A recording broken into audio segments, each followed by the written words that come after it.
Hey, Mark, I'm looking at an NBC article from our corporate parent that just says, I guess, at an Arizona town hall meeting, when you were asked about the possibility of taxing unrealized capital gains, you said if you really thought that the vice president would do that you'd campaign against her. So I guess that was a true comment you made. And then my follow-up so what question. I said was, I said it's not going to happen, absolutely not going to happen. If for some reason she lied about it, I would campaign against her so there wouldn't be a second term.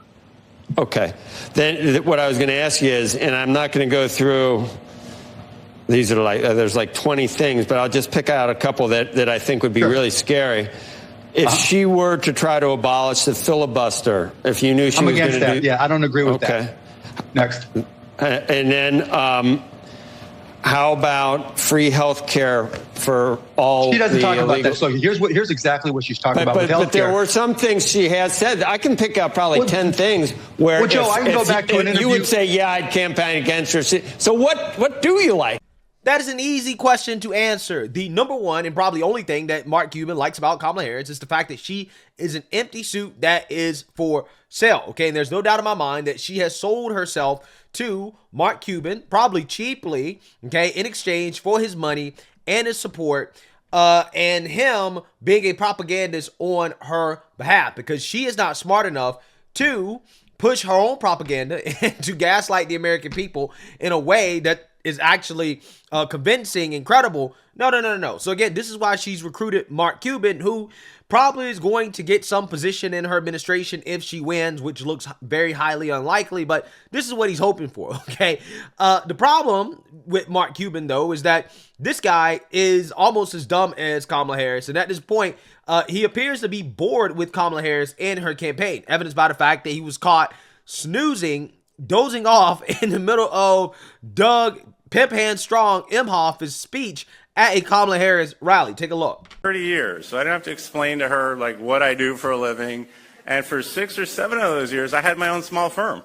So I understand, and I've talked to her, and I've met entrepreneurs all over the country as second gentleman getting to travel around, and the last 13 weeks of this campaign. I know what those sleepless nights are like. I know what it's like to, track the money coming in and the money coming out, and caring about your clients, caring about your employees, and how are we going to make it through this next month. I get that. She certainly understands that, coming with her middle-class background that she's talked a lot about with her single-parent mother, just trying to raise her and her sister. Like, she understands. And that's why this economic plan works for all of us. Yeah, so when Mark Cuban isn't getting caught snoozing off at Kamala Harris's low-energy rallies, he's on national TV, basically lying on behalf of Kamala Harris, claiming that she is pro-closing the border and mass deportations, which is something that Kamala Harris has basically said that she is not for. She's not for mass deportations, after Mark Cuban claimed that she was. So when it comes to criminalizing and not criminalizing crossing the border, I mean, that is just so stark, but you view that as an evolution. Yeah, I mean, look, here's my opinion. I'm not speaking for the campaign with this. Yeah. I thought their hearts were too big when Joe came into office, that they didn't know how many people would cross the border, and it got away from them. But they figured it out. They learned. And what did they do? He put together an executive order, and now the number of border crossings is down to where they were under Trump, maybe a little lower. She says she's going to sign the border bill, which is very clear where she stands now. But let me tell you, Aaron, the most important thing that has not been discussed, Donald Trump and Kamala both have said when it comes to illegals that are in the country that have violated the law, that are criminals, they're going to deport them. Donald Trump hasn't said what he's going to do to deport anybody else. Right now we're talking about border security, and there's no Democrat talking about pathway to citizenship, an immigration relief, and the benefits that migrants bring to this country. Oh, but there's no question that migrants bring. America is a country that was built in part by immigrants. But people are concerned about their TPS, their DACA, we're talking about mass deportations. I'm not talking about.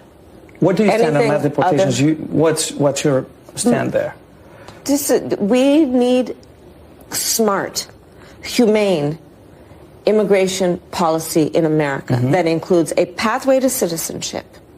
Yeah, so there you have it. Kamala Harris turning into a nervous wreck while basically forgetting the talking points she's supposed to use in response to being confronted about what she's going to do on the border, okay? Because her only talking point is that she's going to sign that bipartisan piece of legislation that doesn't actually close the border. So once she actually got pressed on exactly what she supports, what specific policies, like, for example, mass deportations, she essentially admits, no, I'm not talking about mass deportations. I'm talking about mass amnesty, right? Which is essentially what she wants, okay? She wants to allow the illegals to stay here and to give them citizenship and driver's licenses and things like that, and eventually allow them to vote, right? That's exactly what she wants, which is the exact opposite of what Mark Cuban is talking about. Apparently, the propagandists are not on the same page when it comes to their talking points and policy, because Mark Cuban claims that if Kamala Harris was for things like, for example, taxing unrealized capital gains, which she is for, okay, she hasn't said that she's against it, then he wouldn't support her.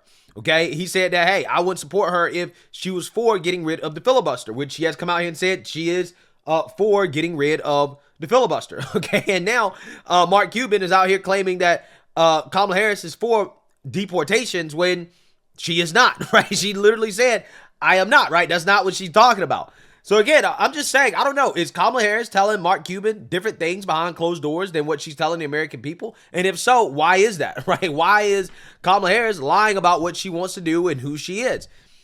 Who knows, right? We will never get answers to the questions, but what we will get are scripted coping sessions between Mark Cuban and Kamala Harris, in which they're going to have a boohoo, whining, and crying fest because former President Trump is currently beating Kamala Harris in the polls in this election, despite the propaganda from Mark Cuban and the mainstream liberal media. So without further ado, let's get into this. Right. But so now I got to ask, I was at your speech in Pittsburgh, and you talked about it took only a year to build the Empire State Building. Yeah. And then you said that you were going to cut permitting, you were going to cut the time for licenses, the red tape. All the red tape. So how do we take that and use it to cut the deficit? So part of it is we cannot be rote in terms of how we think about deficits to say government spends too much, because I think that is overly simplistic. I agree. We have to ask, are we spending it in a smart way such that we are yielding a return on that investment? Just like a regular business. But this is exactly right. I get all that. Okay, this is nonsense, right? It actually is not overly simplistic to say that the government is overspending, okay? When we're $30+ trillion in debt, when the debt to GDP ratio is the highest that it's been since World War II, when our interest payments on our debt is reaching $1 trillion, which is 1/4 of all the money that we bring in, the tax revenue that we bring in as a country, I do not think it's overly simplistic to say that the government is overspending, okay? But again, this is the type of stuff that Kamala Harris is saying that she's probably been coached to say by Mark Cuban, okay, who's also an idiot when it comes to the things that he's talking about. Probably the dumbest businessman in the world.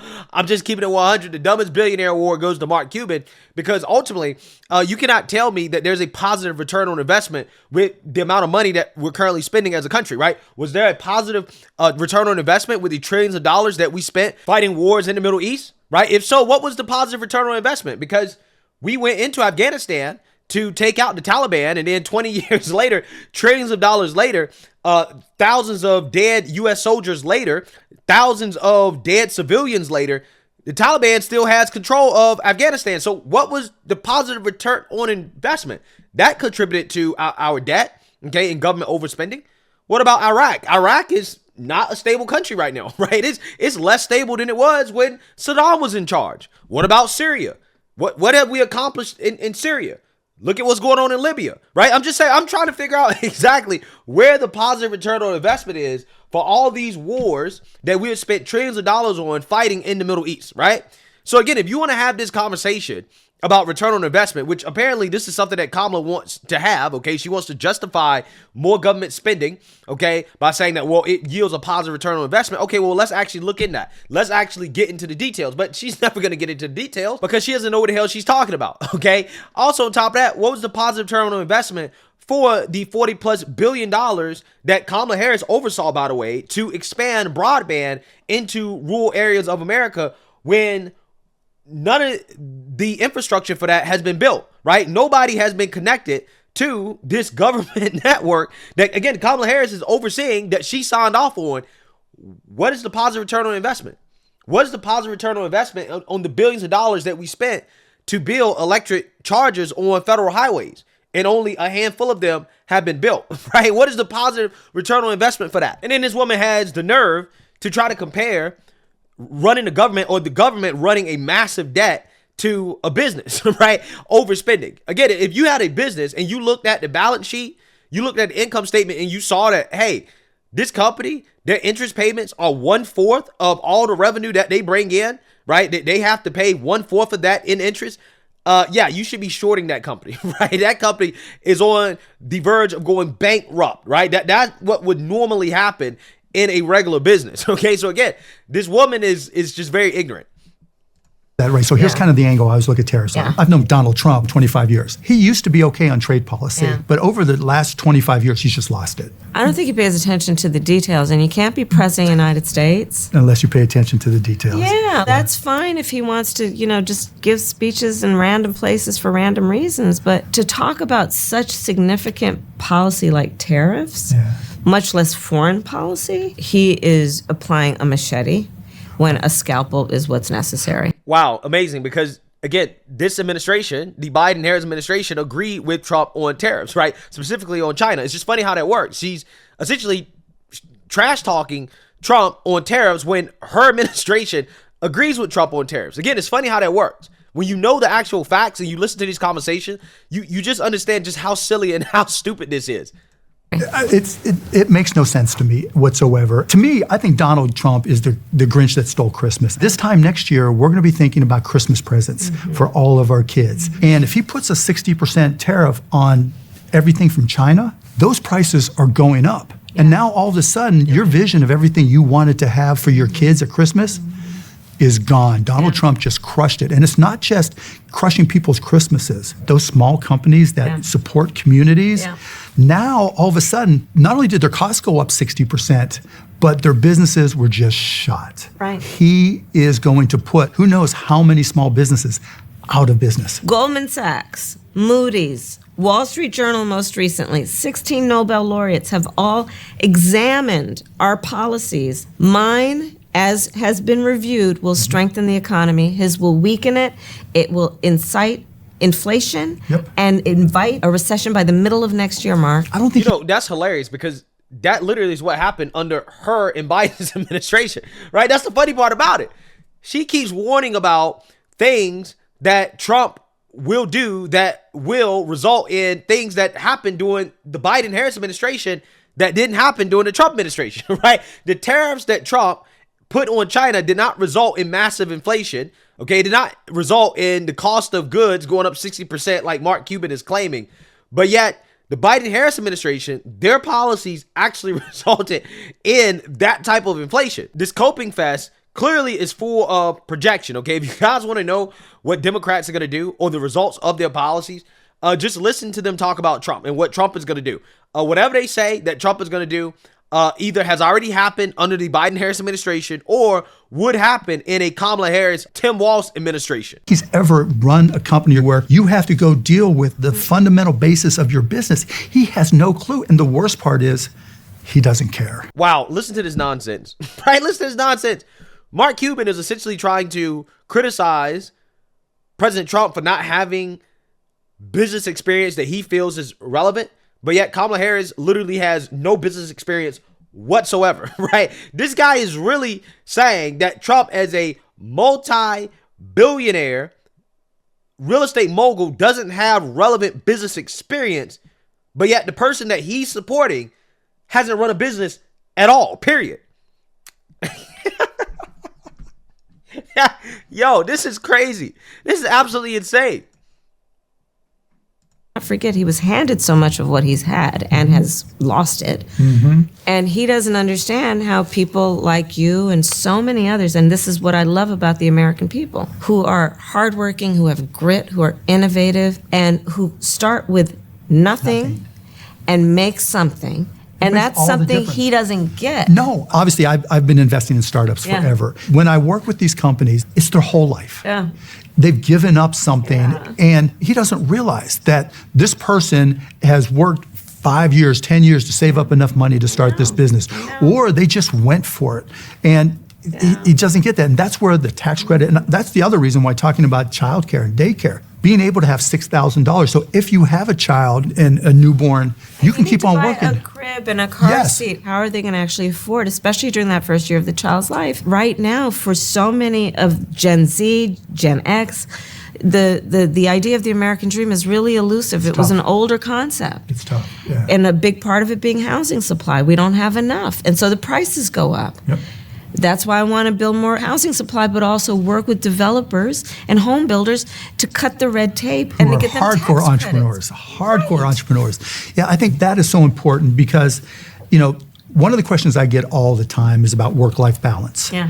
Because it's a challenge. You know, you've got to pay the mortgage, you've got to pay the rent, whatever, you got to pay the car payment and insurance. It's a tough decision to go start a business. Having a $6,000 tax credit gives you the comfort that you can get somebody to help your child. You can have some work-life balance. Right. And I don't think he's never been in that situation. Not all those people started like Donald Trump with a silver spoon, right? These are people putting their life on the line. It's that energy and that grit, to your point, that is going to spur us into the future, right? Because here's the other thing about entrepreneurs. You can't be a successful entrepreneur without actually thinking about where things going. Look, we're here in Milwaukee, Wisconsin. You know, it's amazing how Kamala Harris, who is not an entrepreneur, who I don't believe has ever worked in the private sector a day in her life, okay? She's always worked for the government, okay, in some capacity.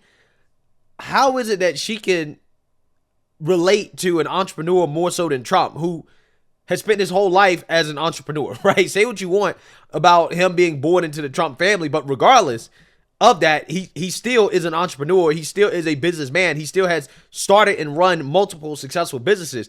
And they're somehow trying to say that Trump doesn't have the relevant business experience to understand the plight of an entrepreneur, but somehow Kamala Harris does when she's worked for the government her whole life. Like, come on, man.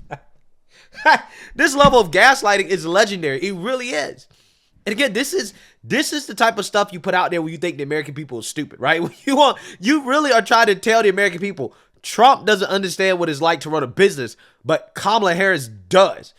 And Mark Cuban, as a businessman, is throwing his weight and support behind Kamala Harris, pretending as if she has that relevant experience that he's talking about, but Trump doesn't. Again, this is why they're losing, right? I mean, this stuff right here, this is peak desperation. You only can laugh at this point. You really only can laugh. So most of this video was a coping session, them complaining about Trump. And, you know, it really is light on the details as well, too. Okay, for somebody that's so into the details, Kamala Harris, in which she claims that she's into the details, very light on the details, very heavy on the Trump derangement. But let me know what you guys think. Make sure you like, comment, and subscribe. Most importantly, share a Black conservative perspective. Peace.